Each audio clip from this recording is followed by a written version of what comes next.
El portal FinDev es la plataforma de intercambio de conocimientos sobre inclusión financiera de SIGAP. Brinda un foro para individuos y organizaciones en América Latina y el Caribe y el mundo para compartir lecciones y explorar ideas sobre cómo lograr que los servicios financieros funcionen para las personas de bajos ingresos. Pero, ¿qué es el portal FinDev? El FinDev para mí es un marketplace de conocimiento y de buenas prácticas. El portal concentra en una sola ventana, en un solo espacio, información valiosa en relación a experiencias, lecciones que sobre precisamente inclusión se hayan dado en otros países, más allá de nuestras fronteras. Es una plataforma crucial para el avance de la inclusión financiera, ya que provee recursos para todo tipo de personas involucradas, tanto académicos como investigadores, como practicantes de la inclusión financiera, como reguladores y policy makers y donantes, también organismos internacionales y agencias de desarrollo. El portal FinDev en español enfoca su contenido en recursos para América Latina y el Caribe. Sus sitios asociados en inglés, francés y árabe permiten conectar a la comunidad global. Nuestro equipo trabaja con profesionales del sector en la región y el mundo, invitándolos a compartir lecciones y experiencias con la comunidad sobre cómo la inclusión financiera puede permitir que las personas desarrollen oportunidades y resiliencia. En este tiempo de pandemia, de la crisis sanitaria por el COVID, el portal realmente fue una fuente de información muy importante para las instituciones y para el sector. Recopiló muchísima información valiosa donde las instituciones podrían conocer qué estaban haciendo otras instituciones para enfrentar este tipo de crisis. De portal FinDev, ¿no? Pues desde luego que puede ayudar a impulsar una mayor educación, un mayor conocimiento, y impulsar incluso la adopción, ¿no? de estos nuevos servicios que están ofreciendo las FinTech. El portal FinDev aloja contenidos de más de 400 organizaciones de América Latina y el Caribe. Ofrece también un punto de encuentro para que comunidades de práctica especializadas puedan interactuar con sus miembros y aumentar su alcance. FinEquity ALC se ha convertido realmente en un instrumento que nos permite hacer más y mejor para el cierre de brechas de género e inclusión financiera, y que esté en el portal FinDev permite además que tengamos un diálogo con otras agendas de inclusión financiera y no solamente la de género. Entonces creo que es una asociación natural y muy potente que se va a traducir en más y mejor inclusión financiera para las mujeres en América Latina. Únase a la conversación en el portal FinDev, comparta sus experiencias y manténgase al día con el sector de la inclusión financiera. Muchas gracias por acompañarnos. Les doy la bienvenida a este seminario en línea organizado por el portal FinDev junto a SIGAP, en el que vamos a estar conversando sobre cómo vamos en inclusión financiera en América Latina y el Caribe. Mi nombre es Mariana Martínez y manejo la plataforma del portal FinDev de SIGAP. Nos acompaña hoy también mi colega Daniel Contreras. Hola Daniel, ¿cómo estás? Hola a todos, gracias por acompañarnos. Daniel estará coordinando todos los aspectos técnicos de este webinar, estará manejando la caja del chat para que todos podamos participar y hacer preguntas e interactuar en este evento interactivo del día de hoy. También contamos con la presencia de nuestro traductor simultáneo, Sebastián Wastersel, que está en nuestra línea de traducción simultánea. Como les conté entonces, vamos a tener traducción simultánea en este evento. Para activarla tienen que ir al panel de control de la reunión, pueden ver el ejemplo en pantalla, y hacer clic en interpretación simultánea, en el icono o mundo, o icono de globo o mundo, y luego tienen que seleccionar el idioma que quieren escuchar. En este caso puede ser español o en inglés. For those that speak English, this event has simultaneous interpretations. To activate it, you need to go to your meeting controls and make click on interpretation. Then you will need to select the language you would like to hear. Si prefieren escuchar el evento en su audio original, es decir, en su mayoría en español, pero con alguna intervención en inglés, entonces tienen que seleccionar el audio original, como lo están viendo ustedes entonces en nuestras pantallas. Este evento tendrá 1 hora y 15 minutos de duración. Ustedes, los que nos acompañan en la audiencia, podrán hacer preguntas a través de la caja del chat. Los animamos a hacerlo a lo largo de todo el evento y no esperar hasta el final, así podemos ir seleccionándolas y enviándolas al moderador que tendremos hoy de este evento. Recuerden que todos van a recibir la grabación y los materiales de este evento en sus correos electrónicos en unas 48 horas luego de finalizado el webinar. Les voy a compartir entonces un poco cómo es la agenda del día de hoy. Vamos a compartir con ustedes los nuevos datos del Global Findex y esfuerzos regionales de recolección de datos, pero no solo vamos a hablar sobre datos y cómo los recolectamos, sino también qué hacemos con ellos y cómo efectivamente los usamos para avanzar en la inclusión financiera en América Latina y el Caribe. Es por eso que luego de una presentación inicial del Global Findex vamos a contar con un panel de debate que va a estar liderado por uno de nuestros colegas de SIGAP, que ahora voy a presentar, con colegas también del Banco Mundial, de Banca de las Oportunidades Colombia, de la Comisión Nacional Bancaria de Valores de México y de Credit Corp Perú. Voy a pasar entonces a presentarles al panel que tenemos para el día de hoy. Nos acompaña entonces mi colega Javier Paz, líder de finanzas digitales y jefe regional para América Latina y el Caribe de SIGAP. Hola Javier, ¿cómo estás? Muy bien, gracias. Gracias por la invitación, Mariana, y muy contento de estar aquí en este seminario. Muchas gracias, Javier. Javier será nuestro moderador en el evento de hoy. Tenemos también con nosotros a Leora Clapper, economista principal del Banco Mundial y líder del equipo del Global Findex. Welcome, Leora.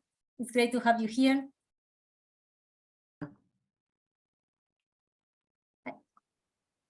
Leora, are you with us?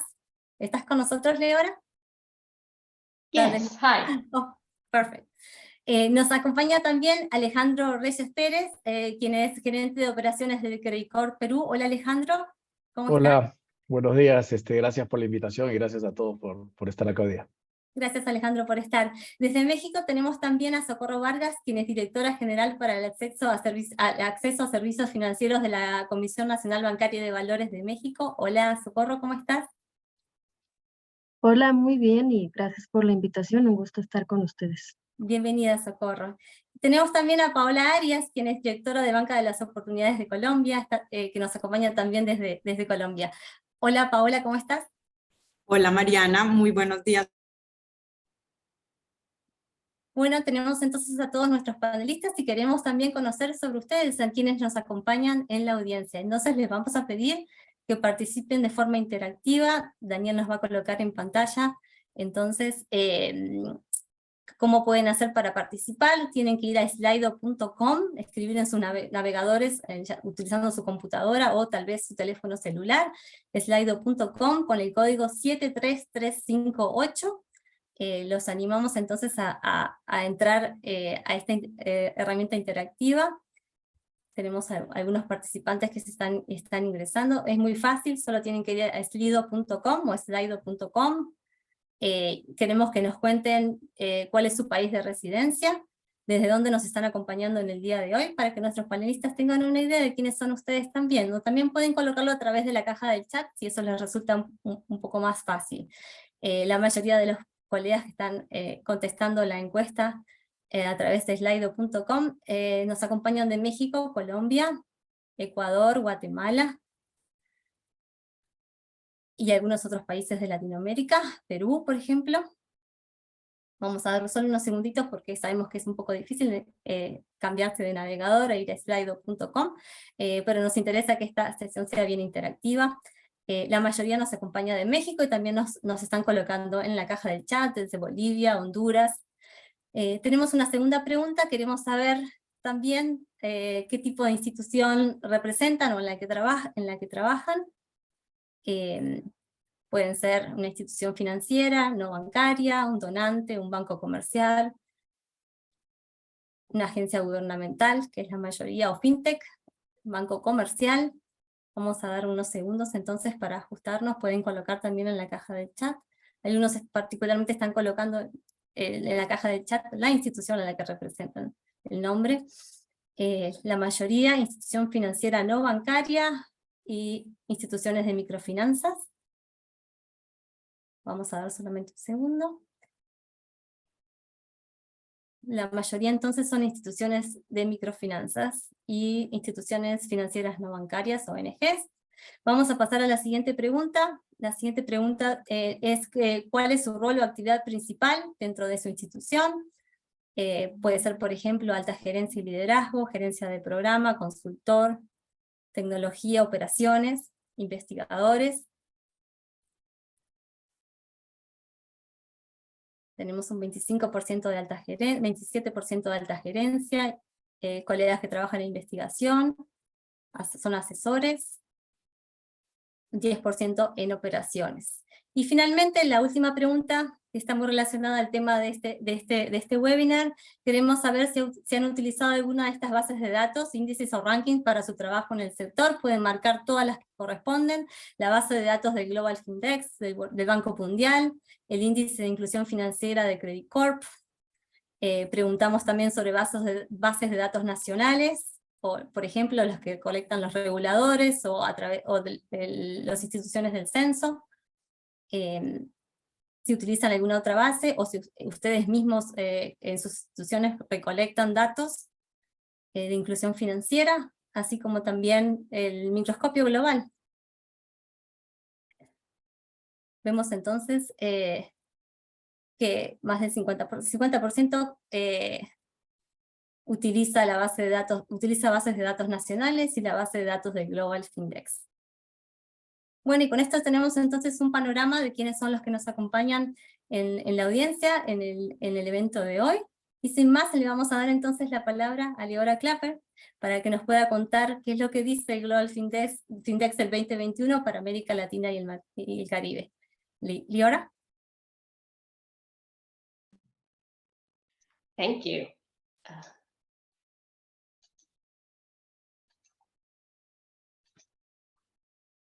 Okay, can you see my screen? Hear me okay? Yes. Thank you, and thank you again. ¿Pueden ver mi pantalla? Muy bien, gracias al portal FinDev y a CGAP por estar aquí hoy.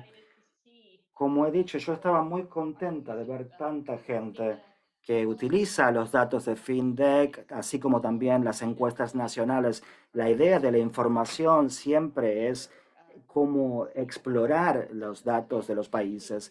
En la última década, nosotros tuvimos encuestas con más de 1 millón de adultos sobre cómo utilizan servicios financieros, incluido en 2021, más de 15.000 adultos en Latinoamérica y el Caribe.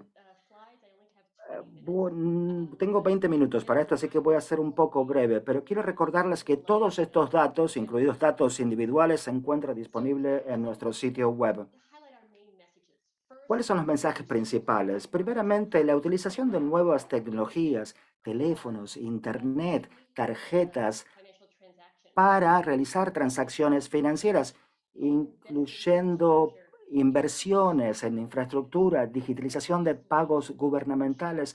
Todo esto genera mayor apropiación por parte de esto y mejores servicios financieros. También hemos estado viendo algunas tendencias en África, pero otros países como Bangladesh y Paraguay, donde el dinero móvil y la competencia entre fintechs está dando empuje a esto.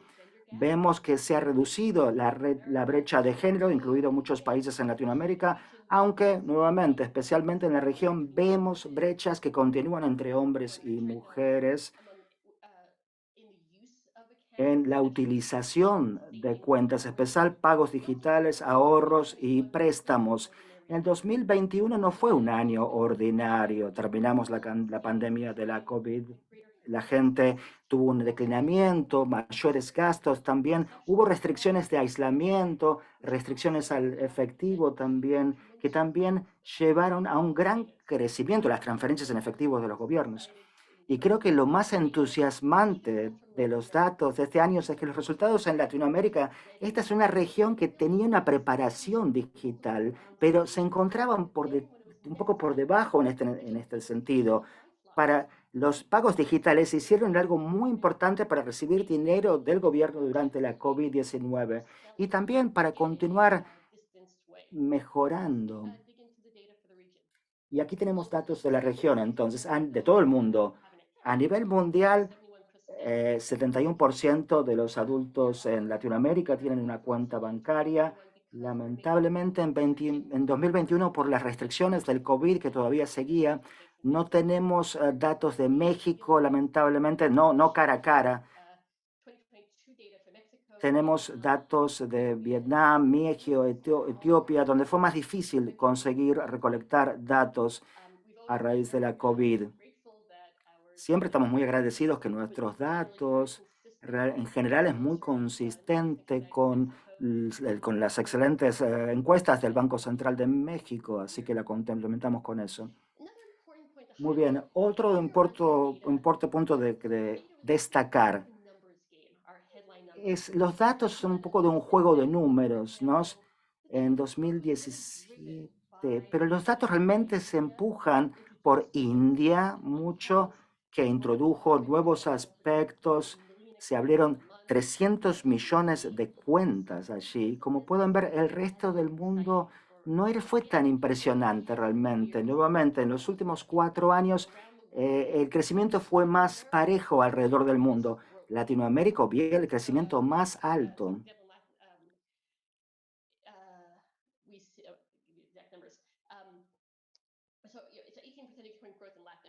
Vemos 18 puntos porcentuales en Latinoamérica y una relación de los países con la mayor adopción de pagos digitales son los que también vieron mayor crecimiento de tenencia de cuentas.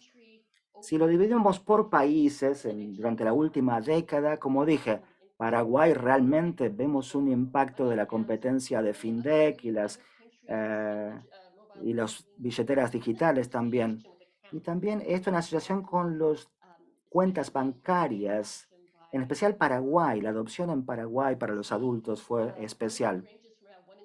También vemos Nicaragua, 4 en Brasil. Estamos viendo grandes incrementos en Argentina, Bolivia, Perú, que está llevado por los pagos digitales, ¿no?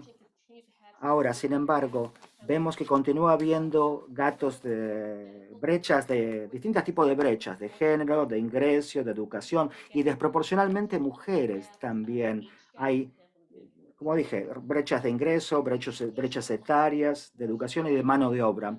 Ahora, algo importante, entre la gente que no está bancarizada, la importancia de la protección al consumidor, y porque los adultos no educados se ven más, pueden recibir más fraude, ese tipo de cosas, las personas no bancarizadas.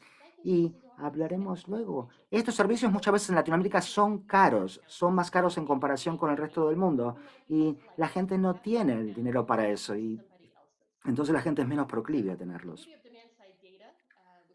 Más datos que complementan los datos de los reguladores. Vemos que cuando le preguntamos a la gente no bancarizada por qué no tiene una cuenta, en Latinoamérica sigue siendo los costos el tema en Latinoamérica. Solamente 6% de adultos que la única razón por la que no tenían una cuenta es porque mucha gente decía que no tenían suficiente dinero. Y esto es porque son muy caros los costos. A medida que los costos bajen, las cuentas van a aumentar. 60% de las personas no bancarizadas dijeron que la razón era justamente por los costos. Esto es el doble del resto de los países en desarrollo. Y esto me sorprende también, que también la confianza es alta en realidad en Latinoamérica. Y esto me sorprende. Hubo muchas crisis bancarias en la región, pero también porque los cargos sorpresivos también tiene que ver con la confianza. Si uno no sabe cuál va a ser el costo de la cuenta o los productos, eso reduce la confianza en el sector bancario. Nuevamente, abordar la causa, quizás falta de competencia de FinTech, todo esto aumenta la cantidad de cuentas entre los no bancarizados. Y esa es una pregunta importante que recomiendan los colegas en SIGAP, y es, las personas no bancarizadas, le preguntamos lo siguiente: ¿cree usted que puede utilizar una cuenta usted solo, sin ningún tipo de ayuda? Vemos muchos adultos en la región que dicen, no puedo hacer eso. Nuevamente, esto recalca que a medida que introducimos políticas para avanzar estos temas, la importancia de mejorar las capacidades de las personas, proveerles información y también el consumo, protección al consumidor, ¿no? Muy importante. Algo que es muy entusiasmante en la región, pagos digitales. Permítame expresar esto. Vemos gente, lo más oscuro es gente que recibe pagos digitales. Hay una métrica muy interesante de gente que realiza pagos digitales y recibe dinero digital también. Los pagos digitales se han convertido en algo muy importante también para pymes que se les paga, pueden cobrar. Vemos que también las pequeñas empresas pueden refinar estos temas. Jack Suri en Kenia también mostró la importancia de los pagos digitales para las personas que tienen problemas, que pueden tener más acceso a dinero, y también la red social de uno con amigos y familias. También la importancia de los pagos digitales para la resiliencia financiera.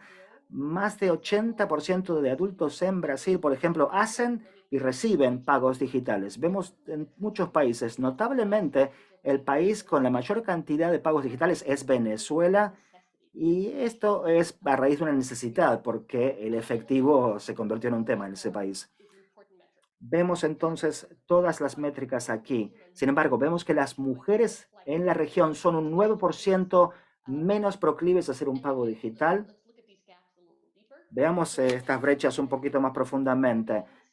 En Latinoamérica y el Caribe, 61% de mujeres y 69% de hombres reciben un pago digital como porcentaje de personas que tienen cuenta bancaria. Importantemente, en Paraguay, esto está empujado por el gasto bajo del modelo de dinero móvil y personas que no tienen cuenta, aunque las mujeres también son menos proclives a realizar pagos digitales. También encontramos diferencias entre las personas que retiran dinero de los pagos digitales. También podemos mirar por ingreso, ¿no? 12% de brecha allí. En Ecuador podemos ver 40% u 8% de puntos porcentuales de la gente que tiene una cuenta. Y ahí vemos unas distintas brechas. Permítanme ahora tratar de explicar algunos de estos pagos digitales.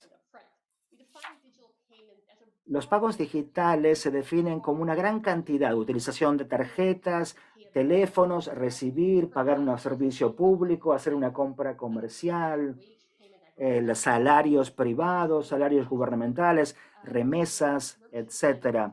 Entonces, un pago en comercio minorista también. Cuando vemos el primer estudio de caso aquí, vemos que un cuarto de adultos en Latinoamérica reciben un pago gubernamental. Es más alto que el promedio mundial. Brasil y Venezuela, donde una cantidad grande de personas recibieron pagos gubernamentales, 30% lo recibieron digitalmente. Sin embargo, todavía hay oportunidades para más o menos 8 millones de adultos no bancarizados que reciben dinero gubernamental en efectivo. También el tema del pago de salarios. Muchas veces esto se ve afectado por los desafíos alrededor de temas impositivos y la formalización. 15% de adultos en la región han recibido un pago privado digital de empresas del sector privado de su salario. Nuevamente, 14 millones de personas no bancarizadas en la región reciben pagos del sector privado en efectivo. Así que y eso incluye 2 millones de personas en la Argentina. Pero importantemente, Latinoamérica es una región, y esta es una nueva pregunta que hemos tenido, donde que realmente se destaca por los gobiernos que lideran la apertura de cuentas digitales. Esto tiene que ver, también afecta a los adultos que utilizan préstamos, las personas que abrieron una cuenta para recibir pago gubernamental. 44% de adultos en Brasil abrieron su cuenta por primera vez para recibir un pago gubernamental. Y mucha gente, esto pasaba en Argentina, Bolivia, Brasil, Costa Rica, Venezuela, números altos también. Importantemente, es igual, no hay brecha de género, es igual entre hombres y mujeres. Interesantemente, también habló mucho sobre cómo los pagos digitales son mucho más que una conveniencia nada más. Para el gobierno significa abaratar los costos, es más seguro, también reduce aspectos de corrupción, y para el que recibe esos fondos también es muy importante. Hemos hecho trabajo en Bangladesh con trabajadores allí que muestra que los pagos digitales a trabajadores de fábricas, en comparación con otros que no reciben pagos digitales, los reciben en efectivo, esa gente ahorra más que el doble que los que reciben en efectivos y gastan en cosas más importantes. También los trabajadores pueden gestionar el riesgo y no sufren hambre al final del mes. También un experimento, enviamos actores a cómo la gente cobraba sus sueldos comparando digitalización con efectivo. Y vemos que hay locaciones alrededor de la fábrica y en general no piden por cargos. En otras palabras, los pagos digitales hacen que los trabajadores sean más astutos, que tengan más conocimientos expertos sobre las cuentas digitales. Como mencioné, hay en la región información muy importante sobre los pagos minoristas digitales. 10% de adultos en la región han hecho su primer pago minorista digital después de la COVID-19 o durante la COVID-19. Y ha sido especialmente grande en países como Argentina, Brasil, Costa Rica, porque estaban listos digitalmente para eso. Y hay una salvedad importante, ¿no? Que es la siguiente. Es un desafío esto aún. En 2020, a medida que el mundo se estaba cerrando por la COVID-19, no hicimos encuestas en Latinoamérica, y le preguntamos, ¿ha hecho su primer pago digital minorista, online o digital? Y nos dijeron sí. Y le preguntamos, ¿qué prefiere, electrónico o efectivo? Y casi la mitad de los adultos en Latinoamérica nos dijeron, queremos volver al efectivo, nos dijeron, no queremos seguir con digital. Y esto es interesante y creo que tiene que ver con los costos de los pagos digitales. Hay información anecdótica que siempre cuento a mí, una anécdota mía, que durante la COVID los pagos digitales ocurrían en Nueva York, pero ahora vuelven a tomar efectivo solo. Así que el desafío es cómo alentamos a los locales comerciales a que tomen pagos digitales. Una de las ventajas es, por ejemplo, dentro de los distintos modelos en México y en otros lugares, permitir a los locales comerciales a que tengan métricas de tiempo real de los pagos, ¿no? Esto es importante. Y esto también permite préstamos para tener capital operativo, etc.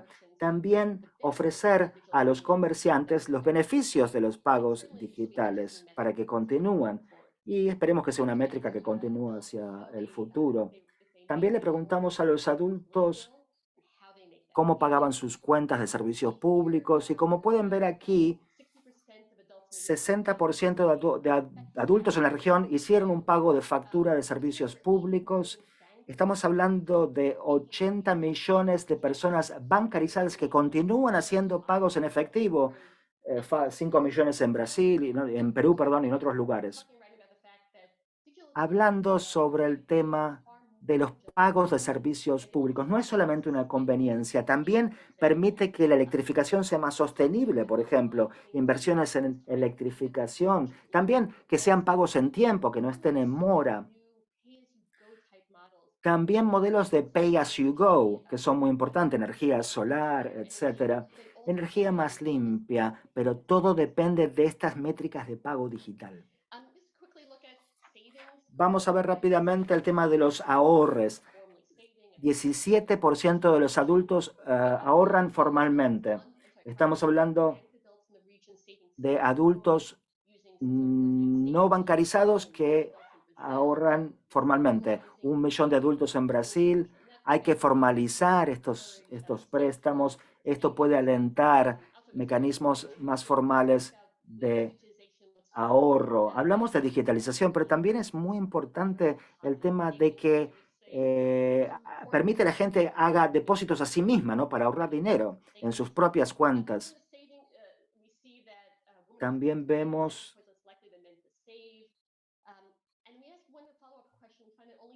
También hicimos una pregunta. 17% de adultos solamente dicen que ahorran para la vejez. Vemos que temas de préstamo, las cuentas formales por primera vez se convierten en una fuente en la región. Vemos esto en Brasil, También personas que usan tarjetas de crédito en Argentina, muchos adultos reportan pagar sus cuentas completamente, que no lo hacen en cuotas. Mucha gente no pagan sus cuentas al final del mes. Nuevamente, 18% de adultos en la región dicen que han tomado préstamos. Ahora, cuando ponemos toda esta información junto, aquí ven mucha información, vemos el ecosistema financiero, ¿no? ¿Cuáles son los objetivos de hacer pagos digitales, privados, gubernamentales, etcétera? Bueno, permite que el dinero sea digital, primeramente para relajarse con temas de seguridad, pero también para alentar pagos digitales a minoristas, a pagarse a sí mismo para poder ahorrar, poder poner dinero en la cuenta de uno y también para tener acceso a un crédito formal y responsable. Vemos 73% de los adultos en la región tienen una cuenta, 42% de los adultos en la región reportan que reciben algún tipo de pago. Existen gente de la población en general, tienen un flujo de entradas, digamos, pero estos tienen que ver con oportunidades. Cuando la gente recibe pagos digitales, vemos que mucha gente entonces empieza a realizar pagos digitales. Este año tuvimos una nueva pregunta. Le decíamos a la gente, ¿dónde usted deja el dinero? ¿Dónde pone el dinero? Me dicen, lo dejamos en la cuenta. Entonces hicimos una nueva pregunta sobre la gestión de efectivo, de fondos. La mitad de los adultos recibieron un pago digital. Esas personas son más proclives a mantener ese dinero. Y eso es más proclive que la gente que tiene efectivo en sus carteras, digamos, en sus bolsillos. Los últimos 4 minutos entonces para hablar un poco sobre la inclusión financiera y la resiliencia financiera. Hemos estado haciendo esta pregunta muy parecida a la que hicimos antes. La Reserva Federal hace la misma pregunta también. Si usted tuviera una emergencia, ¿podría conseguir dinero rápidamente? Entonces, esta pregunta la hemos estado preguntando en todo el mundo, en Perú, en Latinoamérica en general. Y muchas veces le preguntamos a mujeres y dicen sí. ¿Cuál es la fuente? Le pido a mi hermana, dicen las mujeres. Y le decimos, ¿cuán probable es que la hermana le dé dinero? O otra gente dice, voy a conseguir más trabajo. Y la gente contesta, soy trabajador informal, así que no voy a conseguir trabajo. Y la pregunta es, ¿cuán probable le parece que va a poder conseguir dinero de emergencia? Muy difícil, un poco difícil. Y lo que realmente encontramos es un mensaje muy importante. Uno, la importancia de la resiliencia son las redes sociales de la familia y los amigos. Si no tuvieran eso, entonces no podrían conseguir dinero de emergencia. Y cuando llegó la COVID, la pandemia y también los eventos climáticos extremos, cuando eso pasa, necesitamos dinero para salir de emergencias. También ahorros. Solamente 11% de adultos en la región dijeron que podían utilizar ahorros cuando tenían una emergencia. Es mucho más bajo que el resto del mundo. Después lo dividimos por género. Vimos que las mujeres eran más probables de pedir a familias y amigos, que era más probable de que obtuvieran ese dinero. 6% de los pobres dependen de los ahorros contra el 40% de las personas más ricas. Esto habla de la importancia de los ahorros, lo que nuevamente puede estar relacionado con los pagos digitales y con aspectos de tecnología para mejorar los ahorros. Finalmente, entonces, tenemos una nueva pregunta en nuestra encuesta que tiene que ver con qué le preocupa más, gastos médicos, la vejez o las cuentas mensuales. Bueno, otra vez, esta pregunta, antes de la COVID. Así que 1 de cada 3 adultos, lo que más les preocupa son las cuestiones médicas, los gastos médicos. También hubo gente que dijo las cuentas mensuales me preocupan mucho. Y también ahorrar para edad mayor, cuando uno es adulto, como dinero de pensión, digamos. Entonces, para concluir esta presentación, estamos viendo, esperamos que estos datos sean útiles para las personas que hacen políticas, para investigadores, etcétera, y para pensar cómo podemos desplazarnos del momento actual con bancos físicos hacia la tecnología que sea más conveniente, que la gente tenga acceso y pueda utilizar sus cuentas, y cómo los gobiernos digitalizan sus pagos gubernamentales, nuevamente de una forma responsable, garantizando que los receptores comprenden cómo utilizar eso responsablemente, cómo los comerciantes minoristas pueden ser alentados a aceptar pagos digitales, utilizar el historial crediticio, y cómo podemos hacer que la gente cambie sus ahorros de la casa hacia una cuenta donde son más seguros. Muchísimas gracias por la atención. Muy entusiasmada de estar aquí con ustedes. Gracias. Muchas gracias, Leora. Javier, te damos entonces la palabra a ti.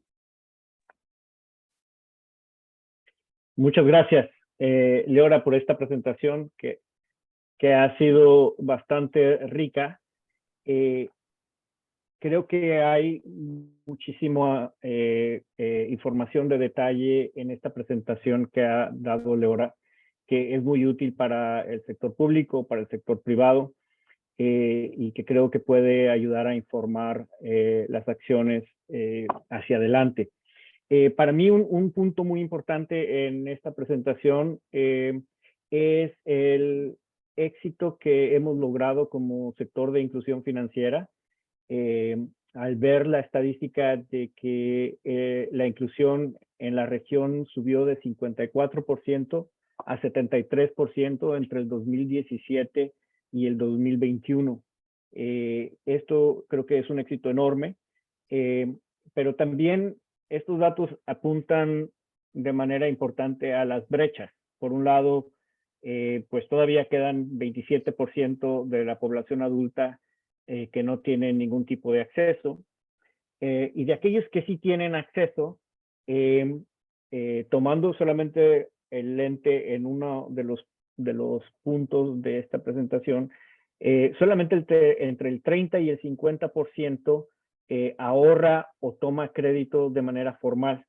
Entonces, del 70% o 73% que están incluidos, solamente la mitad de los incluidos realmente están usando activamente, más allá de los pagos, para ahorrar o para tomar crédito. Y esto creo que apunta a una brecha importante en la profundización del sistema financiero en los distintos países de Latinoamérica, en la que todavía hay mucho por trabajar.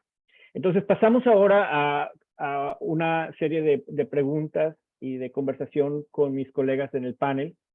Me gustaría empezar por preguntarles, en esta presentación que acaba de realizar mi colega Leora, ¿qué aspectos resaltaron más para ustedes? ¿Cuál es el punto o los puntos que más llamaron su atención? ¿Y de qué manera se alinean esos puntos con la información que ustedes ven de manera local en cada uno de sus países? Empezamos por Alejandro. Si nos pudieras empezar a platicar tu perspectiva de inicio. Sí, claro. Gracias. Súper interesante. Gracias, Leora. La verdad que nosotros, como Credit Corp, hacemos un índice de inclusión financiera por segundo año con Ipsos en la región. Entonces creo que lo más interesante para mí ha sido ver todas las partes de concordancia y tal vez un par de cosas que me han llamado la atención, tal vez que no había visto en nuestro análisis, que no es igual, obviamente, es por el lado de la demanda también, pero no es igual. Y básicamente mide acceso, uso y calidad percibida de los productos financieros según las personas, ¿no? Y ha mejorado del 21 al 22 en los tres ámbitos, siendo el acceso el que más ha mejorado. Y creo que va de la mano de algo que decía Leora en su presentación: las nuevas tecnologías han mejorado bastante el acceso para las personas en la región, básicamente a través de las billeteras digitales, por poner un ejemplo, ¿no? Entonces, eso cuadra bastante bien. Y también lo que hemos visto, y coincide, es cómo el COVID acelera la parte de pagos digitales de una manera importante, pero al mismo tiempo tiene un impacto en lo que es el ahorro. La gente tiene menos capacidad de ahorro y eso en la parte de uso, como nosotros lo medimos el uso también como la gente ahorrando en el sistema financiero, es un tema que tiene un impacto negativo, digamos, en la inclusión financiera. No hay menos ahorros en las personas. Un dato que me llamó la atención fue cómo la pregunta esa sobre la mayoría de personas queriendo regresar al cash luego de haber usado la data electrónica, los pagos electrónicos. Es un dato interesante. La verdad es que en la práctica, en nuestro caso, tenemos una billetera electrónica en Perú que se llama Yape, que ha sido muy exitosa y ha bancarizado a más de 2 millones de personas ya. Y no hemos visto un retroceso marcado, pero creo que es un dato interesante para mirar justamente que se puede trabajar, ¿no?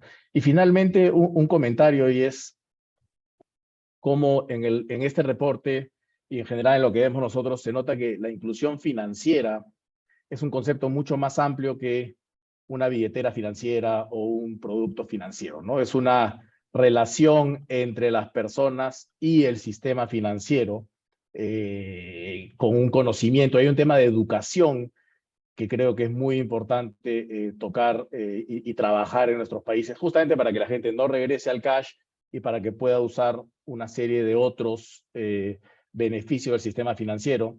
En el mundo ideal, la persona no solo usa una billetera, sino que empieza a usar el resto de productos, accede al crédito y ese crédito le puede generar un beneficio, pero obviamente eso tiene que venir con educación porque el acceder al crédito también tiene sus riesgos y si no logramos que sea de una manera sana, puede generar más bien un problema, ¿no?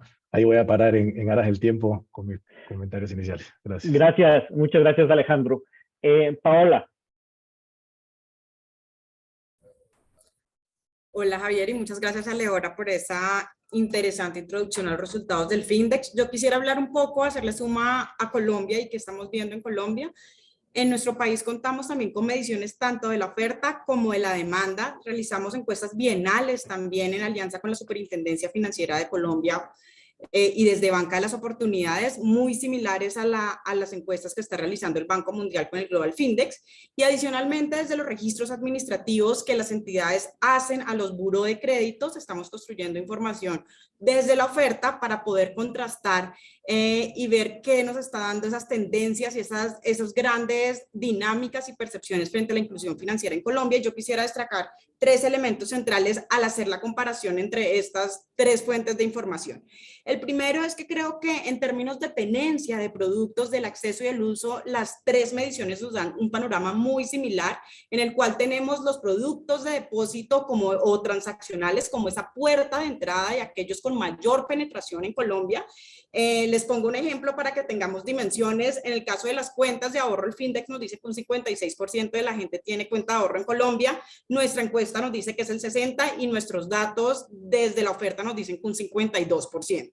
Esto es el producto de entrada y el que más penetración tiene. Después vemos también los monederos que han tenido un despliegue, como lo mencionaba Leora y Alejandro también, muy importante producto de la pandemia. Acá empiezan un poco a diferenciarse más los datos, pero creo que la tendencia en términos de tenencia es importante y se mantienen en las 3 mediciones, teniendo el crédito mucho más rezagado en Colombia y bueno, creo que en toda Latinoamérica y también con unas diferencias un poco mayores entre las 3 mediciones, pero manteniéndose más rezagado. El segundo elemento que yo quisiera destacar son las brechas que Javier también nos mencionaba y creo que acá en Latinoamérica este es claramente uno de los grandes focos que debemos tener en cuenta porque las brechas son muy importantes y yo destacaría 3 en particular. Uno, la de género, en donde las 3 mediciones nos muestran que los hombres acceden de una mayor forma o en mayor proporción que las mujeres, tanto a los productos de depósito transaccionales como a los productos de crédito. Quisiera destacar también la brecha de ruralidad y ver cómo en la medida en que aumenta la ruralidad en las diferentes ubicaciones geográficas del país, pues se cae el indicador de acceso y esto también lo estamos dando en las distintas mediciones. Y adicionalmente, pues también está la relación negativa que hay entre cuando se cae el ingreso, también se cae el indicador, o positiva, más bien se cae el ingreso y se cae también la penetración de productos, lo mismo con el nivel educativo pasa. Y el tercer elemento que yo quisiera destacar es el tema de la evolución, donde hemos podido consolidar, aunque hay una deuda gigante y hay unas brechas gigantes, hemos logrado consolidar una senda de crecimiento en los indicadores, como lo mencionaba anteriormente, destacando sobre todo la penetración de los productos de depósito transaccionales. Las billeteras en Colombia han crecido de una manera muy importante en pandemia, producto de esa necesidad de buscar soluciones digitales, pero también el trabajo que desde el gobierno nacional se hizo con las transferencias monetarias y especialmente con el programa de ingresos solidarios. Perfecto, muchísimas gracias. Paola, Socorro. Pues muchas gracias. En principio, por nuestra parte, estamos esperando los resultados de Findex. Tenemos recientemente la publicación de la Encuesta Nacional de Inclusión Financiera, su edición 2021, que también los invito a consultar. Y sí nos llaman la atención algunos aspectos que también reconocemos en nuestra encuesta nacional. Uno tiene que ver con la falta de confianza en las instituciones financieras en América Latina como una barrera importante para la inclusión financiera. En México, en este último levantamiento de la ENIF, quisimos ahondar en esta barrera, por lo que preguntamos sobre diferentes aspectos de la confianza. Entre estos se preguntó si las personas confían en que recibirán toda la información necesaria al acudir a una institución financiera, en el cual se detectó que es el elemento en el que más confían las personas, ya que 68% declaró positivamente, más el 59% declaró que confía que su dinero estará seguro, 57% que protegerán sus datos personales y 52% que resolverían sus quejas o reclamaciones. Entonces aquí vemos un área que puede ser de mejora de la política pública, también de lo que puede hacerse en temas de protección al usuario y de educación financiera. Otro punto que nos ha llamado la atención es, bueno, que la inclusión financiera sigue siendo a través de un tercero. Generalmente estamos observando que un porcentaje importante de personas en América Latina obtuvo su primera cuenta para recibir su salario o un programa social. En México preguntamos sobre las razones para abrir una cuenta y notamos que se conserva esta tendencia, ya que el 48% de las personas declaró que la razón para abrir una cuenta fue recibir un salario, mientras que el 19% declaró que fue para recibir un apoyo del gobierno. Y finalmente también otro aspecto que quisiéramos resaltar en este momento es el crecimiento de los pagos digitales a partir de la pandemia. En México hemos registrado que de 2012 a 2021 la tenencia de tarjetas de débito o crédito aumentó en 13 puntos porcentuales, al pasar del 41 al 54%. Sin embargo, es notable que hubo un aumento considerable de 2018 a 2021 con casi 10 puntos porcentuales. En el mismo sentido, los pagos de 500 pesos o más, que es alrededor de $25, más de $25, con medios distintos al efectivo, aumentaron de 13% en 2018 a 19% en 2021. Y otro dato que nos anima es que más de la mitad de las personas con cuenta realizan sus consultas o transacciones desde una aplicación de celular, ¿no? Entonces quisiéramos fomentar que utilicen más activamente este medio para realizar pagos. Esos serían los temas que quisiéramos resaltar en este momento. Muchas gracias, Socorro. Creo que a través de los distintos, las observaciones que han hecho desde el punto de vista de distintos países,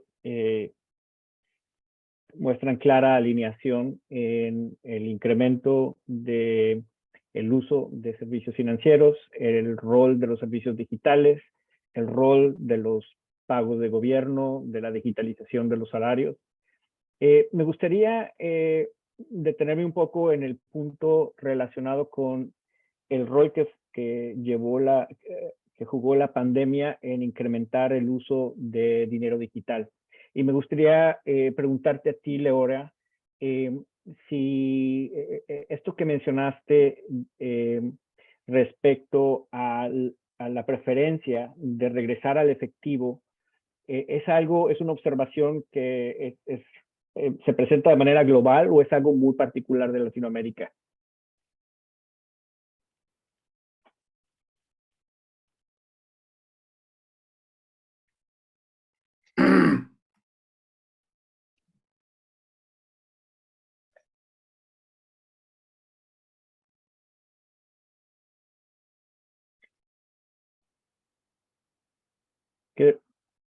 ¿Estás en mute, Leora?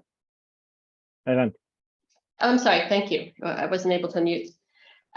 Perdón. So first of all, thank you for those. Primeramente, muchas gracias por esos comentarios que dijeron. En términos de pagos digitales, la adopción de pagos digitales minoristas realmente es una historia que le pertenece a Latinoamérica. Realmente lo vemos en África también, África subsahariana, en donde el dinero móvil ha aumentado muchísimo, sí, como alternativa al dinero en efectivo. Sin embargo, lo vemos menos en otras regiones, sí, es de Latinoamérica. Ya. So, but again, this is probably related to... Sí, otro aspecto relacionado con la infraestructura pública que existe en la región que ha permitido una adopción acelerada. Sí, de acuerdo, pero uno de los puntos que mencionaste es la adopción acelerada ha sido en parte por la pandemia. Sin embargo, cuando se hizo la pregunta en la encuesta de que si mantendrían el uso digital o si preferirían el efectivo, hubo una parte importante de la población que respondió que preferiría regresar al efectivo. Ese riesgo de regresar al efectivo es algo que se observa en otras regiones también, o particularmente en Latinoamérica. So that was a questionnaire that we ran only in LAC. Esa es una pregunta que solamente se hizo en Latinoamérica en 2021, porque fue la primera idea que yo tuve cuando apareció la pandemia. Nosotros sabíamos que Latinoamérica era bajo en utilización a raíz de que es una región un poco más desarrollada financieramente. Entonces, habíamos visto adopción, pero no uso. Y a raíz de la utilización, de la penetración de teléfonos celulares, y en el 2020 había información clara sobre eso. Así que esperábamos algo así de los países latinoamericanos. Gracias, Leora. Paola, me gustaría preguntarte a ti, en Colombia, creo que es uno de los países donde más aceleración tuvo el incremento de cuentas durante la pandemia.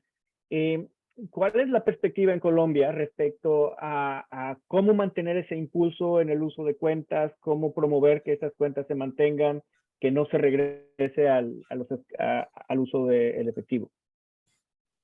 De acuerdo, Javier. En Colombia, entre las dos últimas mediciones de la cuenta de ahorros pasó de tener una penetración del 38 al 56%, y los monederos pasaron de tener una penetración del 2 al 22%. Entonces yo creo que fue un avance bastante significativo, y el reto en el que nos encontramos es cómo podemos mantener esa senda y cómo podemos que las personas que ya llegaron a tener estos productos, sobre todo aquellos que llegaron por los productos digitales, puedan generar o encontrar en estos productos una oferta de valor.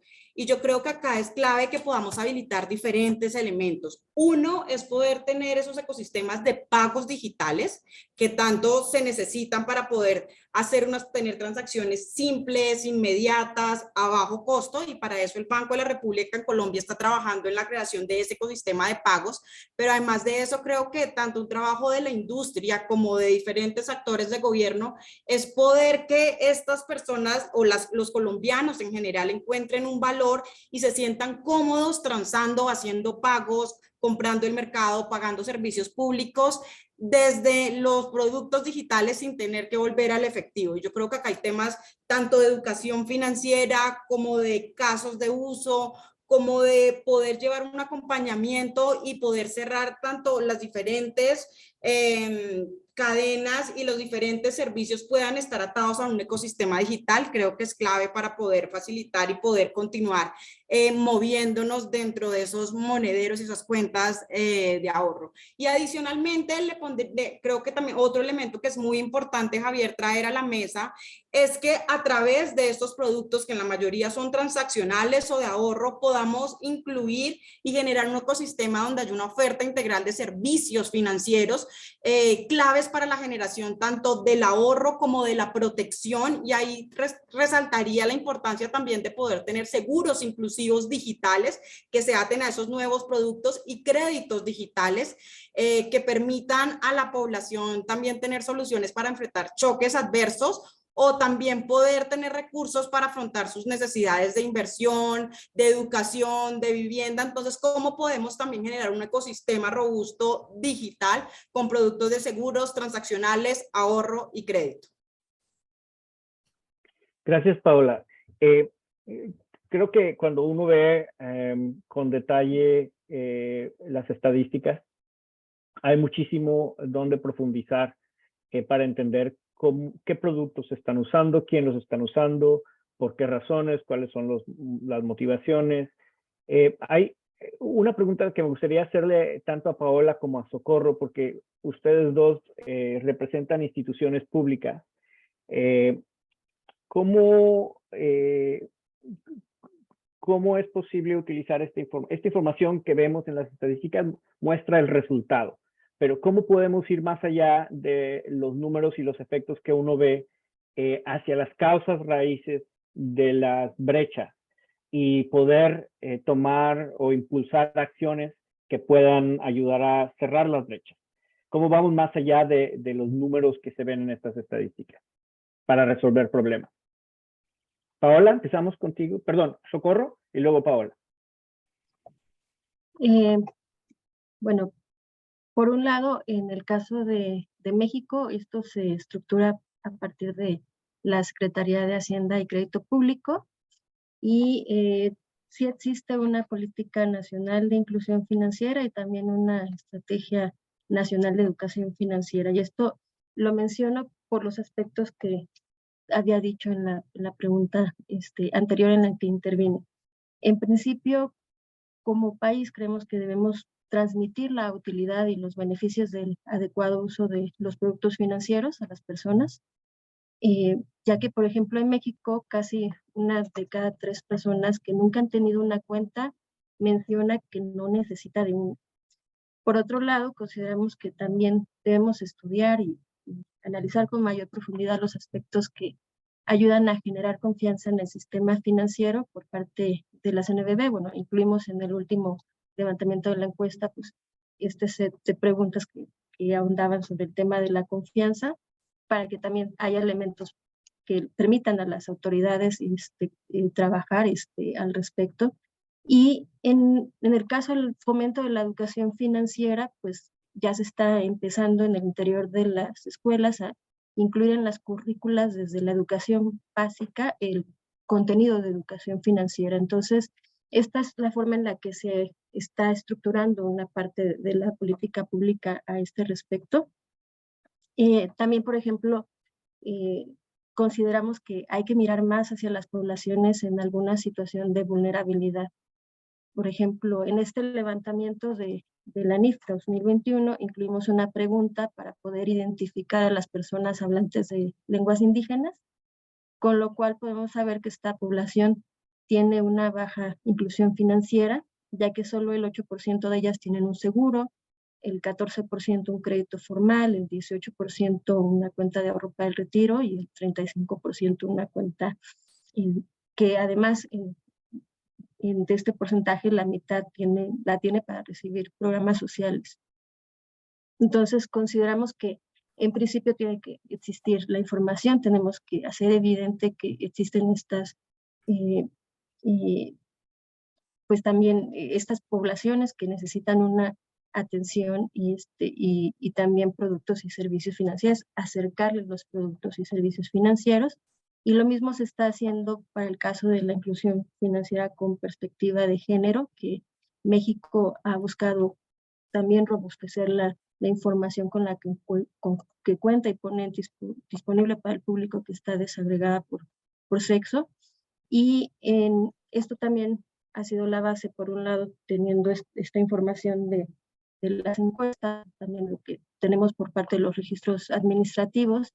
Igualmente se está haciendo un esfuerzo muy grande por parte de la Secretaría de Hacienda para contar con información vía un cuestionario que se aplicó directamente a las instituciones, de forma que se puedan hacer algunos esfuerzos coordinados a través de un comité que se instauró este año para coordinar los esfuerzos de las autoridades y gremios financieros, de forma que se pueda impulsar la inclusión y la igualdad de género en el sistema financiero. Entonces, esto implica diferentes ámbitos. Uno es que se fortalezcan las políticas de igualdad al interior de las instituciones financieras. Otro es que haya una mayor representación de las mujeres en los puestos de liderazgo. Y finalmente también estamos entrando en el tema del diseño de productos y servicios financieros con una perspectiva de género. Muchas gracias. Muchas gracias, Socorro. Muy interesante este esfuerzo interinstitucional, incluyendo a distintas organizaciones de distintos gremios. Paola, brevemente tu perspectiva. Javier, yo creo que la información es clave para cualquier esfuerzo y para continuar avanzando en inclusión financiera. Yo diría que es la piedra angular de todos los esfuerzos que podamos tener. Entonces, esta información es sumamente rica y valiosa, sobre todo para poder caracterizar y entender, conocer y hacer visible sobre todo a la población desatendida y subatendida. Y yo creo que estas mediciones de la demanda son el complemento ideal para la información de la oferta, porque nos permite entender qué es lo que hay en el imaginario de la población, cuáles son esas percepciones, esas necesidades, esas motivaciones. A mí las preguntas de experiencia del FINDE me parecen fabulosas, porque creo que ahí uno puede entender qué es lo que realmente los está motivando y los está llevando o a llegar o a no llegar. Y desde el gobierno, teniendo en cuenta esas brechas tan grandes que existen y que ya mencionamos en nuestras preguntas anteriores, estamos estructurando una gran política de inclusión financiera que busca dinamizar y profundizar la inclusión crediticia de los segmentos desatendidos, en particular de los micronegocios, de la población rural y de las mujeres. Y para eso estamos trabajando en el diseño de una estrategia para los próximos 4 años, Javier, que involucre a las diferentes entidades, tanto a las entidades del sector público como a los bancos de nicho, las ONGs, las cooperativas, incluso los nuevos jugadores como los fintech, para que podamos establecer un esquema que nos permita engranar y masificar la llegada efectivamente con productos de financiamiento. Y para esto creo que hay 2 habilitantes muy importantes, y cierro con lo mismo con lo que arranqué. Uno es poder tener metodologías innovadoras y apalancarnos en la tecnología y en la innovación. Y 2, poder contar con más información para cerrar esas brechas que nos permitan realmente identificar, conocer e, insisto, hacer visible a esta población que hoy no está llegando al sector financiero. Muchas gracias, Paula. Son muy interesantes estas perspectivas. Me gustaría pasar ahora a las preguntas que están llegando de la audiencia. Hay mucha preocupación, muchas preguntas tienen que ver con la posibilidad de que haya un retroceso y que la gente regrese al uso del efectivo. Entonces, hay una persona que pregunta si esto tiene que ver con la percepción de que los servicios financieros son costosos y por eso a la primera oportunidad que haya buscarán regresar al uso del efectivo, o más bien tiene que ver con los riesgos que la gente percibe de ciberfraude o de otros tipos de fraudes que puedan darse en el uso de medios digitales. O se trata por simplemente miedo a los impuestos. ¿Cuáles son sus perspectivas respecto a las posibles motivaciones de regresar al uso del efectivo? Alejandro, me gustaría comenzar contigo, si te parece, si pudieras comentar. Sí, claro. A ver, como comenté en mis comentarios iniciales, nosotros no hemos visto claramente una tendencia de regresar al efectivo en la población, ¿no? Y como digo, nosotros tenemos una billetera digital que ha sido capaz de bancarizar a mucha gente y no vemos un retroceso marcado. Si me preguntan a mí, Y tal vez la pregunta que decía Leora también fue hecha al inicio de la pandemia, ¿ya? Y lo voy a unir con la opinión que tengo, y es que esto tiene que ver mucho con educación, con sentirse cómodos con el uso. Y tal vez esa educación se va dando con el uso repetido, y obviamente tiene que haber un ecosistema, ¿no? Porque tengo que ser capaz de usarlo en varios sitios de los cuales yo en mi día a día opero. Pero tengo la percepción que la educación es central en esta conversación.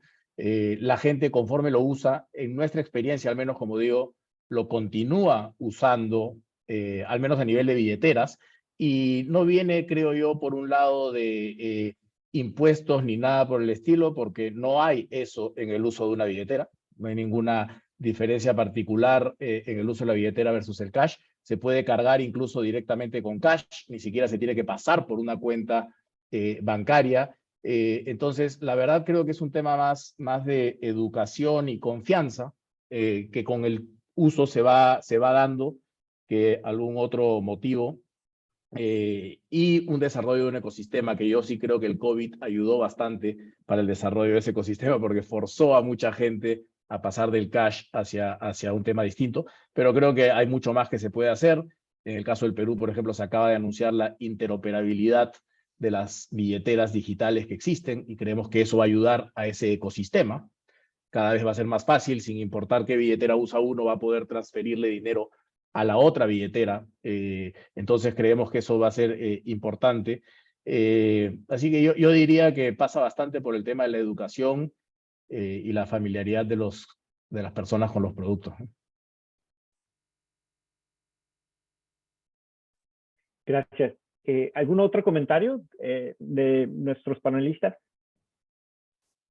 Yo muy brevemente solo quisiera adicionar a lo que dice Alejandro, la importancia de la experiencia de uso, que esa experiencia, cuando ellos llegan, las personas llegamos a tener un producto de depósito transaccional digital que nos dé un valor agregado, que sea un producto sencillo, que sea fácil de usar, que sea entendible, que podamos hacer las transacciones que usualmente en el día a día necesitamos, podamos tener otros tipos de servicios que necesitamos también, y que ahí podamos cerrar ese ecosistema que dice Alejandro, pero creo que es claro que la experiencia de uso sea positiva y que la población logre identificar un valor agregado en estos productos. Gracias, Paula. Socorro, en el caso de México, ¿ustedes han observado si el uso de los servicios financieros digitales de alguna manera se ven afectados por la falta de medidas relacionadas con protección al cliente, transparencia, problemas de protección al consumidor? ¿Es esto un factor en México?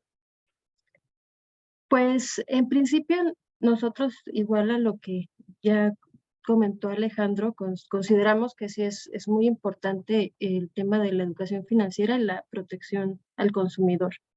Y para que también haya, sí, este riesgo de retroceso lo entendemos, pero también que haya una mayor adopción de los servicios financieros digitales. Creemos que hay una amplia área de oportunidad en eso, y se está trabajando en el país por múltiples formas, ¿no? Una se tiene que ver con fortalecer el ecosistema de pagos, también ha sido todo lo que se reguló sobre la no presencialidad, y el que se está cuidando mucho en el tema de finanzas abiertas también, el tema de ciberseguridad, y también que se pueda proteger los datos de los usuarios. Entonces esto va muy ligado a generar condiciones de confianza en el sistema financiero, dadas las oportunidades de digitalización que ya actualmente existen, y además pueden existir de forma más adecuada para las necesidades de las personas usuarias.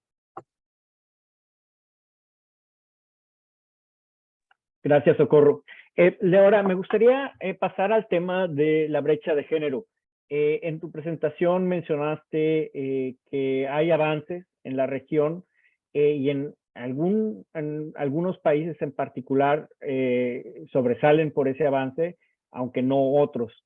En la encuesta del Findex, ¿hay alguna indicación de qué pueden ser los factores que diferencien esta capacidad o este avance en cerrar la brecha de género?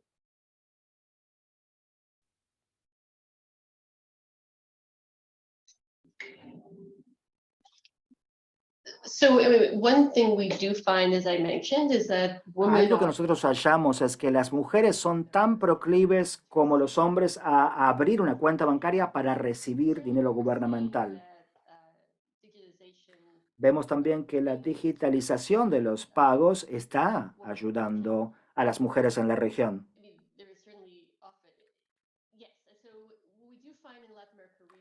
En Latinoamérica vemos que la única razón por que las mujeres no tienen una cuenta es que las mujeres utilizan la cuenta de otra persona. Las mujeres son mucho más proclives a utilizar la cuenta de otra persona. Y esto es algo que vemos en países con costos altos, cargos altos de bancarización.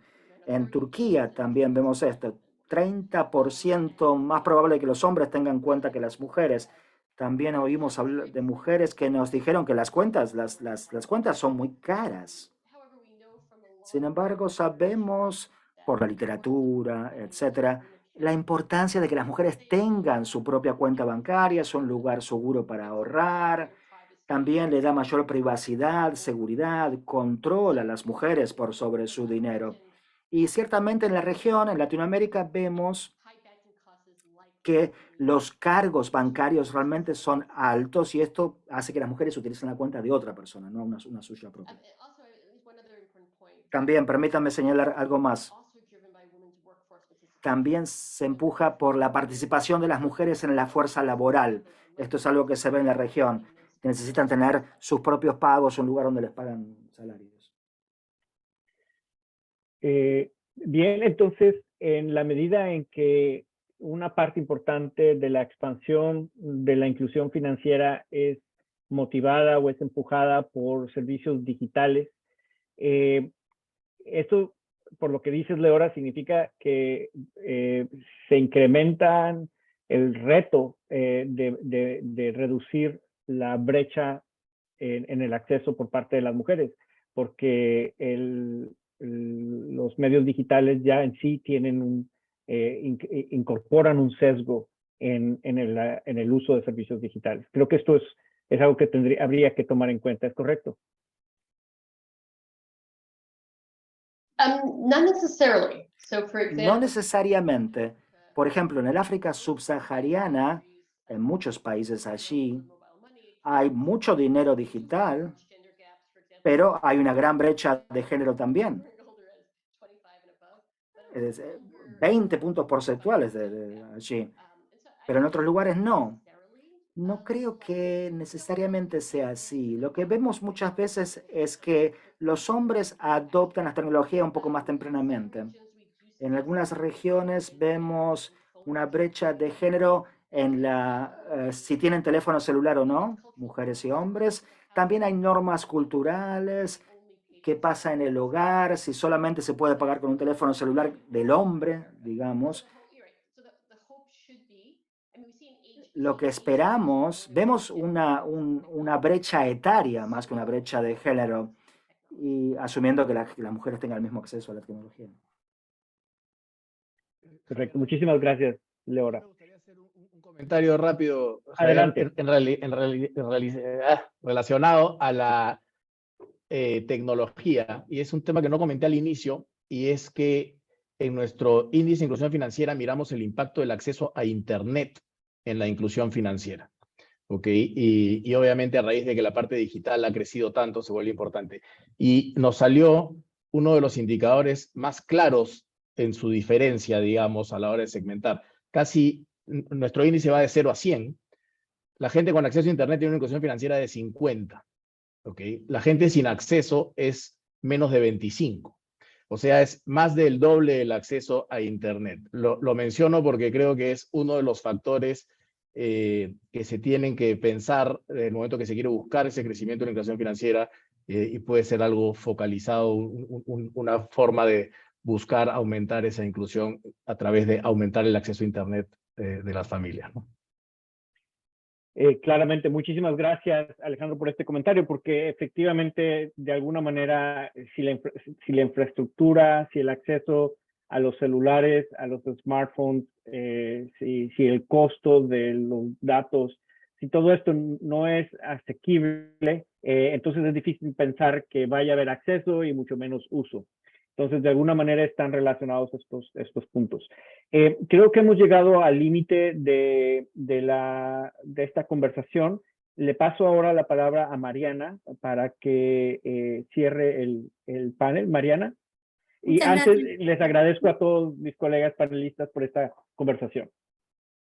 Muchas gracias, Javier. Hemos tenido un panel excelente en el día de hoy. Hemos aprendido muchísimo. Muchas gracias a todos. En nombre del portal FinDev y de SIGAP, les queremos agradecer mucho entonces a nuestros panelistas, a Leora, a Alejandro, a Paola, Socorro y también a nuestro colega Javier. Así como también a todos los colegas que participaron en la audiencia, ya está escuchando el panel, haciendo comentarios y preguntas en la caja del chat. Van a todos a recibir la grabación y los materiales de este evento a través de sus correos electrónicos, pero también podrán también descargarlos en nuestra plataforma portalfindev.org y también compartirlo en nuestras redes sociales. Queremos entonces agradecerles a todos por esta participación, también recordarles que contesten la encuesta al finalizar la plataforma de Zoom, cuando cierren el Zoom, en el que les preguntamos si les ha resultado de utilidad este evento, y qué otros temas les gustaría que tratáramos en próximos webinars del portal FinDev. Entonces, sin más, muchas gracias a todos, que tengan todos una excelente jornada. Muchas gracias.